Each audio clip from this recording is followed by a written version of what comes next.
नमस्कार मंडळी, आज अनंत चतुर्दशी म्हणून मी गेलो आपल्या मोठ्या घरात। या ठिकाणी आपल्या मोठ्या घराचा गणपती आज जाणार होता। भटजी काका आले आणि त्यानंतर तिथे आरती वगैरे केली आणि तिथून गेलो वाडीत आलो तर इकडे वाळवे बंधूंची सुंदर अशी गाडी तयार होती। त्यानंतर गेलो मंदिरात। या ठिकाणी आपले ढोल वादक तयारच होते। मस्तपैकी ढोल काढून वाजवण्याचा कार्यक्रम चाललेला होता। मंडळी अजून यायची होती आणि आपला ताशावाला बघा इकडे करा करा करा करा जबरदस्त करकरवत होता। त्यानंतर मित्रांनो ढोल वगैरे घेऊन आम्ही सगळी मंडळी निघालो गणपती आणायला आपल्या चौगुले बंधूंच्या घरी। इकडे वेद बघा आणि इथे येऊन पोचलो आणि निघाला चौगुले परिवाराचा राजा गणपती बाप्पा मोरया, मंगलमूर्ती मोरया, पुढच्या वर्षी लवकर या अशा गजरात चौगुले परिवाराचे 2 गणपती वाजत गाजत घरातून बाहेर पडले। तर हा आहे मित्रांनो आपल्या मकरंदादा चौगुलेचा गणपती। या ठिकाणी गणपती गाडीत बसवले आणि त्यानंतर मिरवणूक आली वाडीत इथे आपल्याला शेवटचा गणपती गाडीमध्ये बसवायचा होता, तो म्हणजे वाळवे बंधू आपले गावकर यांचा। या ठिकाणी लालबागचा राजा गाडीमध्ये बसवला गेला आणि आपली मिरवणूक सुरू झाली।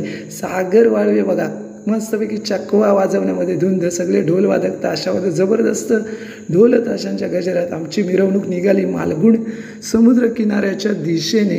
हळूहळू मिरवणूक पुढे सरकत होती आणि इकडे बघताय तुम्ही आपल्या वाडीतली सगळी मंडळी आणि जबरदस्त असं वादन करत आम्ही बाप्पाला निरोप देत पुढे निघालो होतो। आणि इकडे बघताय ही आपल्या वाडीची मिरवणूक, संपूर्ण ही आपल्या वाडीतली ग्रामस्थ मंडळी दाखवतो। संपूर्ण मिरवणूक बघा मंडळी आपल्या वाडीतली गुलाल देखील उधळलेला आहे, फटाक्यांची आताशबाजी आणि ढोल ताशांच्या गजरात आमची भाटलेवाडीची मिरवणूक वाजत गाजत निघाली। ते बघताय हे आमचं आहे वाडीतलं महिला मंडळ, हे देखील जबरदस्त डान्स करत निघालं आहे। आणि ते बघताय आपल्या वाडीतले गणपती गाडीमध्ये कसे विराजमान केलेले आहेत। आणि इथे बघताय इथे 2 गणपती आणि इकडे देखील चौगुले परिवाराचे राजे आहेत 2 आणि या ठिकाणी शेवटला होता तो गणपती वाळव्यांचा गणपती।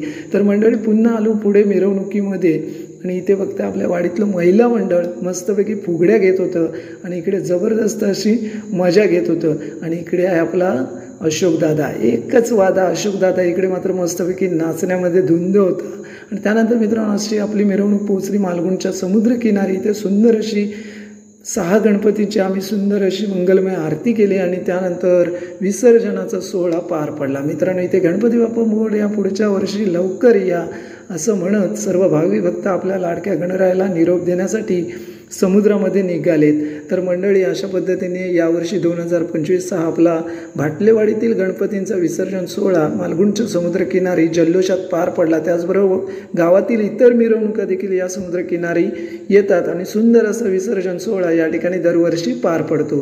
तर मंडळी तुम्हाला हा ब्लॉग कसा वाटला मला कमेंट करून सांगा आणि असेच नवनवीन